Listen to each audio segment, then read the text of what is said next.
Hello and good afternoon, my dear students. This is Miss Hالة Khطيب from Aleppo Directorate of Education under the supervision of Mrs. Lucia Karim. And today we are going to cover Unit 9 from the 12th grade for both scientific and literary section. First of all, our plan for this unit is as follows. First, we have the reading part with its new vocabulary. Second, we are going to deal with word family according to the text and adjectives. Third, the pronunciation, which talks about homographs.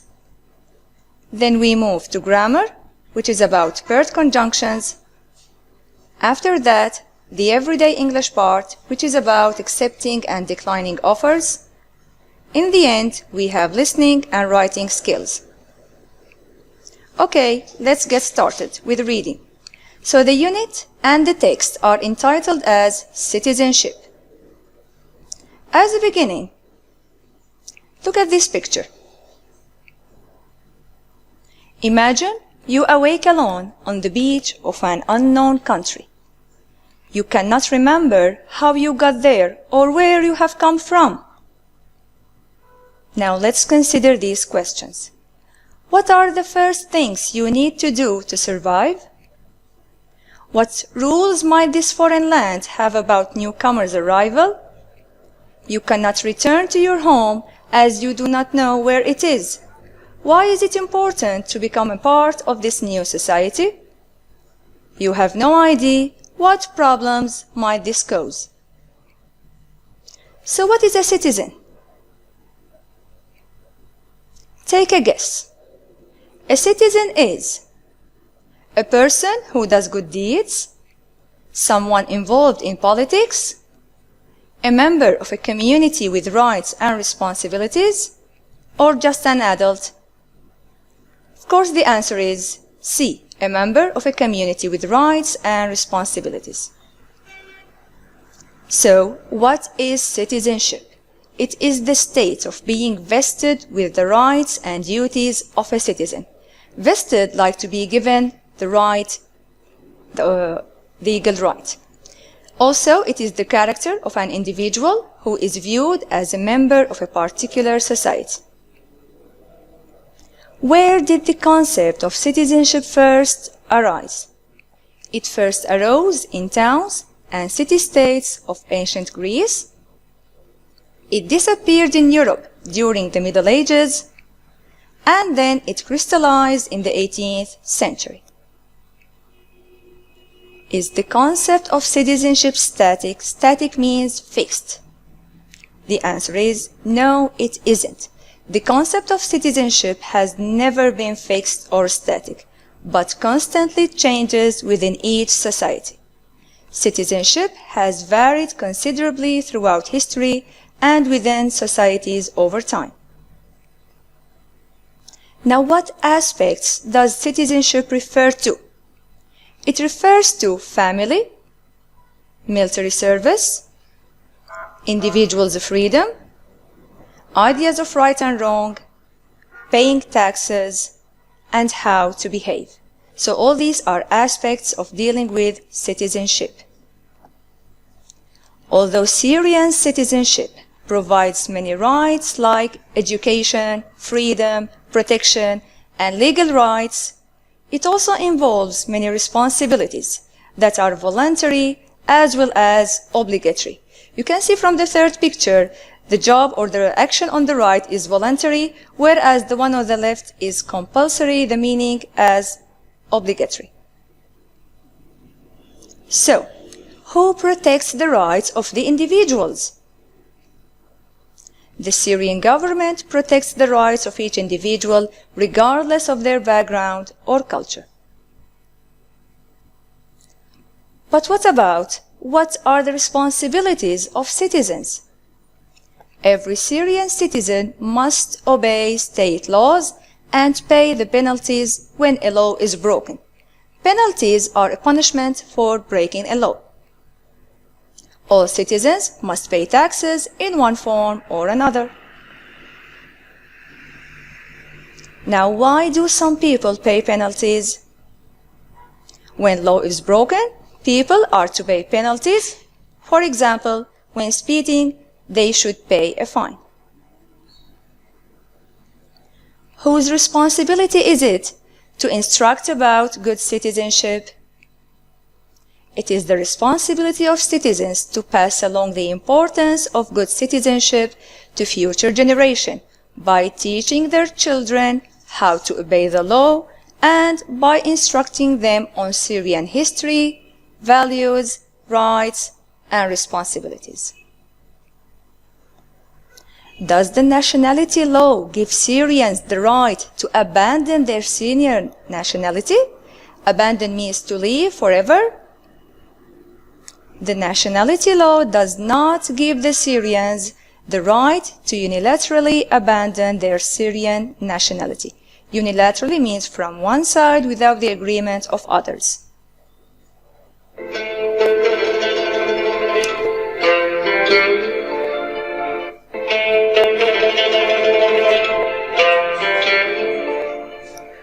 Now, what makes Syrian citizens proud of themselves? Syrians have the right to pride themselves on being good citizens in a nation of ancient civilizations that helped to build and enrich human culture. They have had a vital role in developing human civilization. And now by that, we finished everything about the text. Let's move to vocabulary part. Now match these words to their definitions as from the text. I'll give you a few seconds. The first one, citizenship is the legal right of belonging to a particular country. Number two, vested, given the official right to do or own something. Number three, concept. It's an idea that is connected with something. Number four, voluntary, done willingly, not because you are forced. Number five, abandon, leave something forever. Number six, unilaterally, done by only one member without the agreement of others. Now replace the words in italics in the sentences below with words from the text to correct the information. Look at the first sentence. The concept of citizenship is the same in all societies. Actually, it's not the same. It is not fixed in all societies. Number two, in Syria, the rights of each individual are preserved due to background or culture. No, it's regardless of background or culture. Number three, throughout history, Syrians have played a minor role in building human civilization. Is it minor? Of course not. It's a vital role. Number four, it is optional for citizens to obey the law for their society. Is it optional? Sure not. It's obligatory to obey the law. Okay, now here we have word family relating to the text. If we look at this picture, so here we have words that are derived from the same word. It could be noun, verb, adjective, or sometimes different word but with similar letters. Okay, the first one, citizenship is. So we have member, membership, memorable, memorize. So memorize is a different word. It doesn't relate here. Memorable also is a different word with different word family, but it has the same letters. We have member or membership because we're talking about citizenship in general. So we need membership, not member. Member is related to citizen, maybe. Number two, some citizens take an role in the community. So here we have an, the indefinite article, and then we have noun, role. So we need an adjective. The adjectives of these verbs, of these words, is active. because it ends with "iv." Number 3, civic is what citizens are expected to demonstrate in their daily lives. Civic also is an adjective. It ends with "k", some adjectives end with "k". So we have behave verb, behavioral adjective, behavior noun, and misbehave is a different verb with opposite meaning. So civic is an adjective, that's why we need behavior, a noun. Number 4, she was too young to vote in the national. Again, here we have this article the, so we need a noun. It is preceded by national, which is adjective, that's why we need a noun, which is election. It ends with shen. It's kind of suffixes for nouns. Number 5, patriotism is love of and to one's country. Here we have and connects two words from the same family, from the same type. So love is a noun, that's why we need a noun, and the noun here is devotion. It ends with shen. Number 6, in economics, voluntary is unpaid. Voluntary here is an adjective, so it should be followed by a noun. The noun here is employment, because we're not talking about people like employer or employee.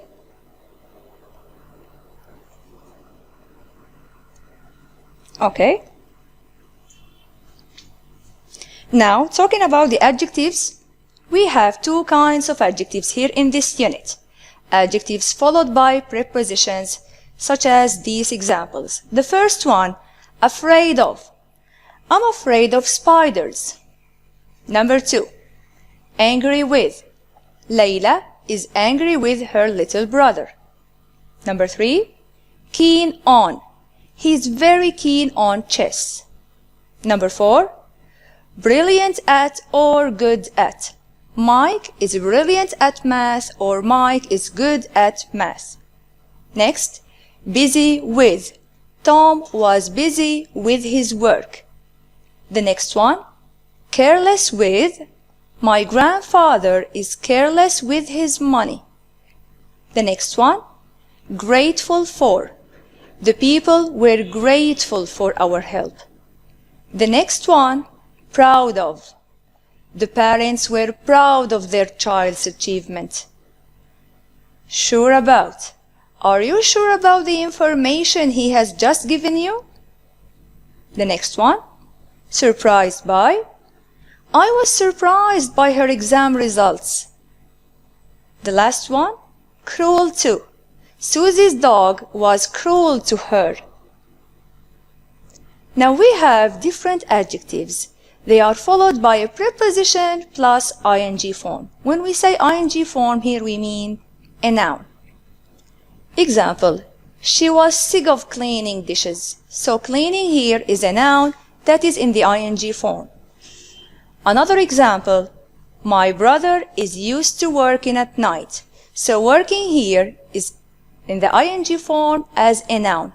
But notice here, used to is an adjective, is not the verb that is in the past we used to do something. No, here it's preceded by verb to be. That's why it's an adjective. Let's have these examples. Now write the short dialogue in the present simple, use words in the bracket, and then the suitable preposition. Here we're going to change every verb to be to am, is, or are, because it's in the present, and we're going to add the preposition for the adjective. Look at the first example. Bill, why are you angry with Jack? Because he is very careless with his money. Now take your time for number 1. Be, their son, good, schoolwork, and the answer is yes. In fact, he, be, brilliant, everything.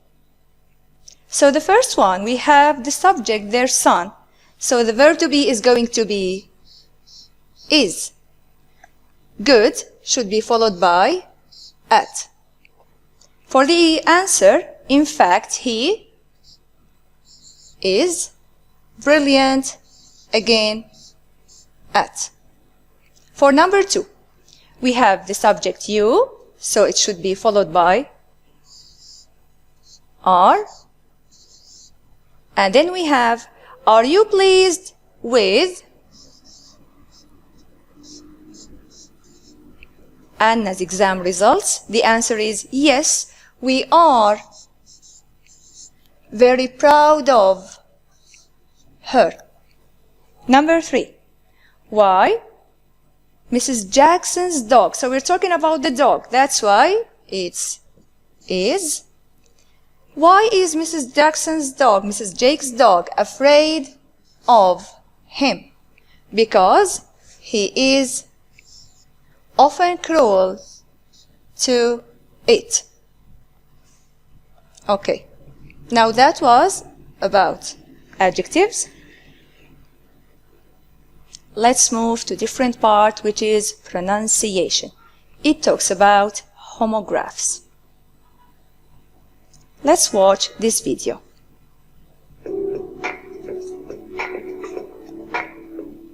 Homographs are words that are spelt the same, but don't always sound the same.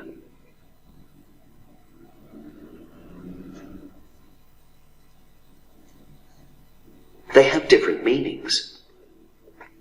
Here are some examples. The rhino wore a blue bow. After the show, it took a bow. The bat flew at night. Tommy played with a bat and ball. Here are some other examples of homographs. The wind blew the leaves. I wind my scarf around my neck. I live close to my friend. Please close the door after you. Okay, this was a very obvious video. Now let's discuss closely. A homograph is a word that is spelled identically to another word, has a totally different meaning, may be pronounced the same way. So as for spelling, it's the same. As for meaning, it's surely different meaning. And for the pronunciation, it could be the same or it could be different. Let's look here at this example. This is the perfect time to present the present to your mother. The first present is a verb, means to offer or to give. And notice here, the stress is on the second syllable, present. Whereas the next one is present. When it's a noun or adjective, the stress is on the first syllable. Here it's a noun and the meaning is a gift, present. Now read the following sentences, then match the words in green to their definitions below. After shooting the bull with his bow, the Spanish archer made a grand bow to the audience. You see the difference in pronunciation. The first one, bow, the second is bow. So what about the meaning? A, the polite gesture of bending at the waist, and we have a weapon used for shooting arrows. Of course, the first one is the weapon, bow, and the second one, bow, is the kind of bending. Number 2. As she went to the store close to her house, the woman was careful to close and lock the front door. The first one, close, the second one, close. For the meaning, to shut or being nearby. The first one, close, means being nearby. The second one, close, means to shut. It's a verb. The second one is a verb. Number 3. The city took the lead in getting lead out of the municipal waste. So we have for the meaning, a type of metal or starting in front. The first, lead, starting in front.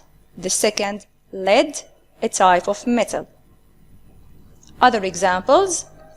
The wind blew softly as we watched the river wind its way through the valley. So we have to move or have a curving course, or the moving of air. The first one is a noun, it's the moving of air, it's wind. The second one is wind, to move or have a curving course. Another one, I object to being given this object. So here you notice the difference in the pronunciation. The first one is object. The stress is on the second syllable, whereas the second one is object. The first one, object, means to disagree, and object means an item. Number 6, how long will the live fish live without food? So, live means not dead, whereas live means to survive, to stay alive. Number 7, she has tears in her eyes whenever she tears old photos. So we have to damage or drops of liquid come out of eyes. The first one, tears, the drops of liquid come out of eyes. The second one, tear. Tear is the verb, to damage. Now that was for the homograph. Now let's move to grammar. It talks about paired conjunctions. We have this video. Let's enjoy it.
Thanks for watching. Now what are paired conjunctions? Conjunctions link words and phrases together in sentences, indicating the relationship or lack of relationship between them. They also come in pairs like both and, either or, neither nor, not only, but also. For the pronunciation, it could be pronounced also as either or neither nor. Both are correct in both British and American English. Now both and. Let's go into details. Both and connects two positive things such as noun subjects, noun objects, verbs, adjectives, adverbs, prepositional phrases, and other words. You must only connect things that are the same. The first part of the pair, both, can be dropped with no change in meaning. Look at the examples. Both her mother and her sisters want her to marry a rich man. Here we join two noun subjects. So that's why we use a verb which is in the plural form. Look at the notice. Two subjects connected by both and take a plural verb. Another example, I like both apples and oranges. Here is an example of two objects. She both skis and snowboards. Here are verbs. The man is both kind and generous. Here we join adjectives. The subway moves both fast and quietly. So here we have adverb. And then that color is both in the dining room and in the living room. So these parts are prepositional phrase. So they are the same part. Now the second one, either or. If it is used in a positive sentence, then the things that follow are choices, and only one of them can be true. Either can be dropped with no change in meaning. Look at the examples. Either the principal or the teachers are giving the students a day off. So only one of them is giving the students a day off. Now here notice. The subject closest to the verb determines if the verb is singular or plural.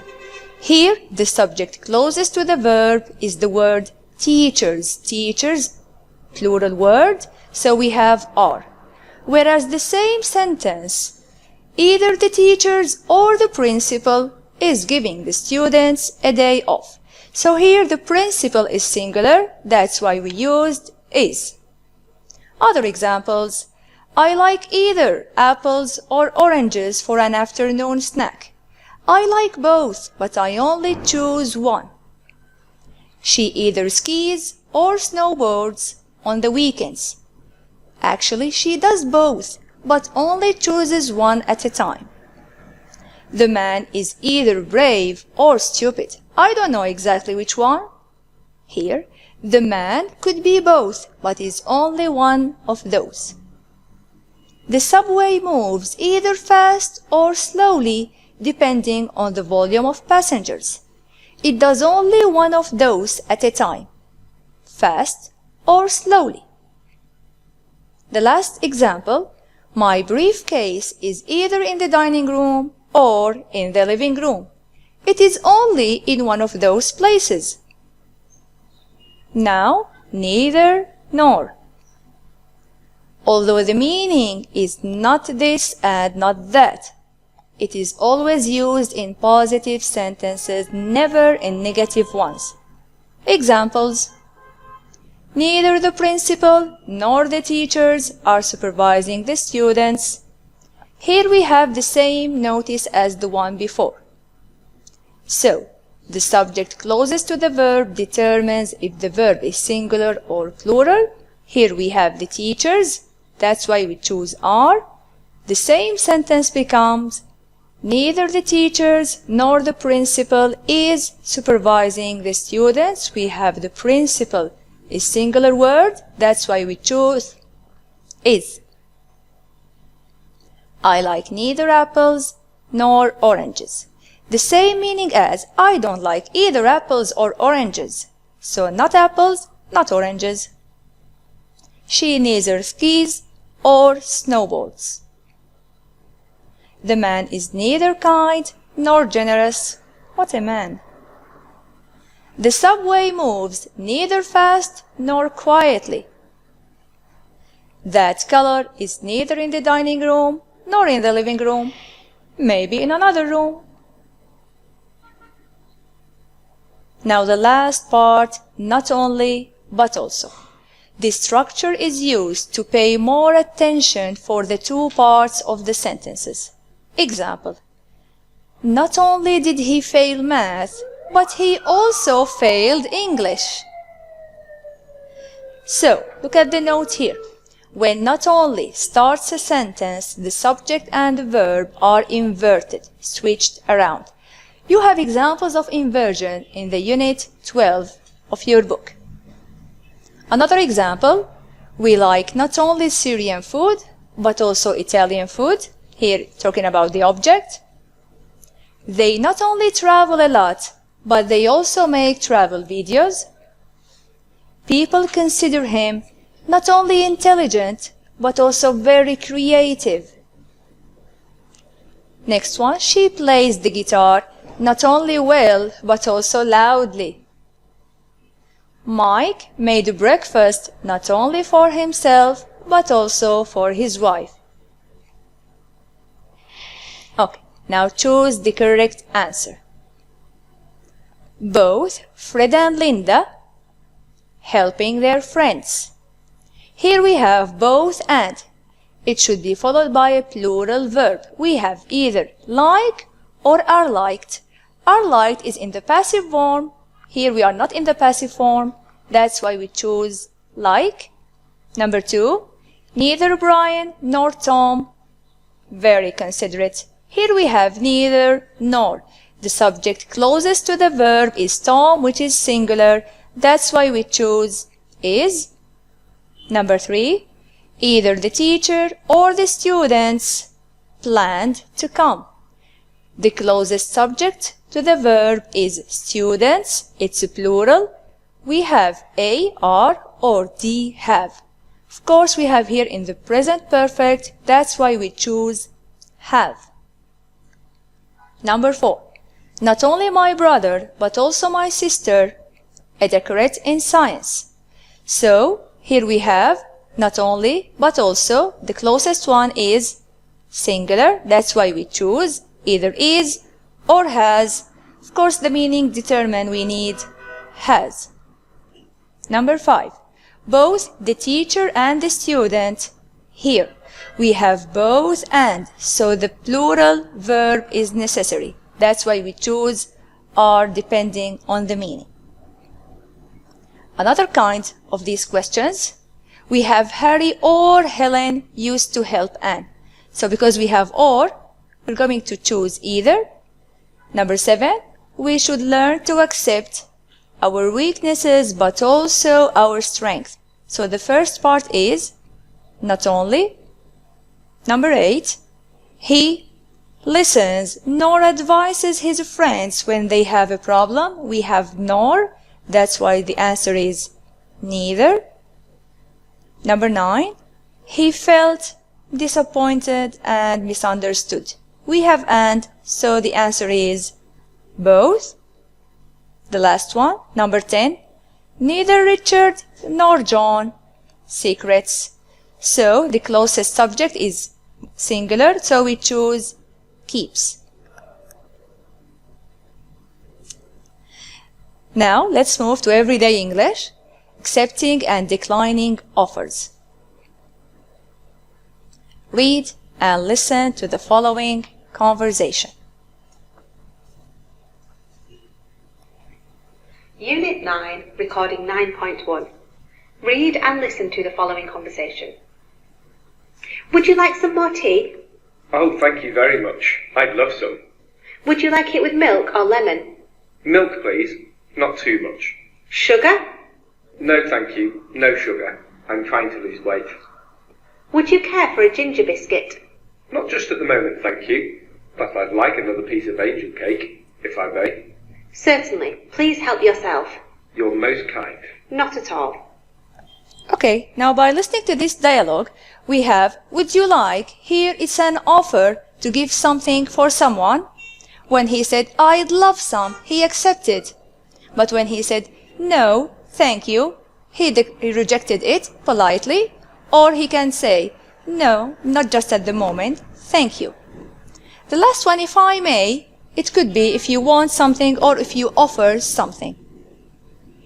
Now look at this chart. Here we have for offering help, we have can I, shall I, would you like, do you want me to, I'd be glad to help, if I may.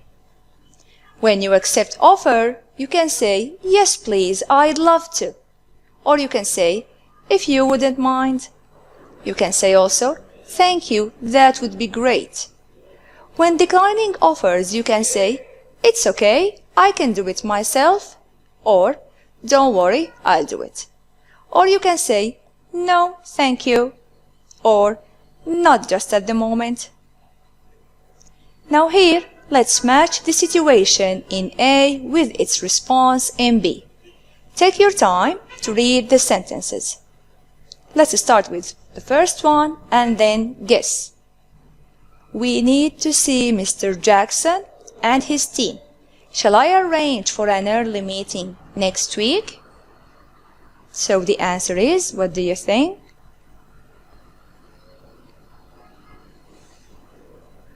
It is C. Can you make it the week after? I need to write the report first. The second situation. I'm going to be late for the meeting. Can you tell Rose for me? The answer is sure. I don't think it will start on time anyway. The third one. I have a lot of things to do today. So, could you do some photocopying for me? The answer is sorry, I'm afraid I can't at the moment. As the machine is broken, we are waiting for someone to come and fix it. The fourth situation. I've just got a fax from Mr. Ramos in Paris. Could you read it and translate it for me, please? The answer is yes, of course. Do you want me to write the reply too? Okay. Now that was everything about the everyday English, except for this one. Choose the correct answer. The person opposite you in the train has been trying to read your newspaper. What do you say? Look here at the choices. Do you say, that's very kind of you? Or you say, do you think you could possibly bring the first aid kit with you? Or do you say, would you like to read it? Or you say, will you hold on or can I take a message? Of course the answer is, would you like to read it? You are offering. The next situation. Your bag is full of crisps, chocolate and fruit. Offer them to others. Do you say, yes, it's delicious? Or, could you rush us to a nearby restaurant? Or, I'd be glad if you accept this from me. Or, unfortunately, the food was salty. Of course, we are offer, so the answer is, I'd be glad if you accept this from me. Now let's move to the listening part in this unit. Listen and choose the correct answer. Before you listen, please read these questions in order to focus. Recording 9.2. Read and listen to complete the following extract. When it comes to what it takes to be a good citizen, the public has a long list of traits and behaviours that it says are important. It is important that you understand the rules of good citizenship. These rules help you at school, at home and everywhere you go. You should use these rules in your everyday life because they deal with sharing, helping people and being a good person. The rules to being a good citizen, no matter where you live or who you are with, good citizens always share their things if someone needs something. If you are able to offer a helping hand like carrying something for a friend or has their hands full, or offering a pencil, for example, to the person sitting next to you, then you should do it. Sharing involves taking turns, asking nicely before borrowing someone's things, and doing what you can to help. Sometimes it's not okay to share, and you don't have to. Okay, thanks for listening. Now look at the first sentence. So here the main idea of the text is it rights of citizens or how a good citizen should behave? So according to the audio, the answer is how a good citizen should behave. Now, number 2, according to the extract, holding doors open for people to pass is something obligatory or voluntary. Actually, it is voluntary, according to the extract. The third one, car drivers or pedestrians have the priority to pass streets. The answer was pedestrians. Now, number 4, using car horns or lights is not acceptable unless necessary. The answer is horns. Number 5, when driving, a good citizen avoids, is it playing music or throwing trash? Of course, the answer is throwing trash. Now that was for the listening, and the last one we come to the writing. So as we covered everything in the text and in the unit, let's look here. Here we have a quote by Mark Twain that says, "Every citizen of the Republic ought to consider himself or herself an unofficial policeman and keep unsalaried watch and ward over the laws and their execution." Now, write an article about what it takes to be a good citizen in your community. Your article should include rights and duties of a citizen in your community. Thank you, and that was everything for today. Now by that, I hope you benefit from this lesson and wish you all the best in your exams. Many thanks to all those who supported this virtual platform, and thank you for attending.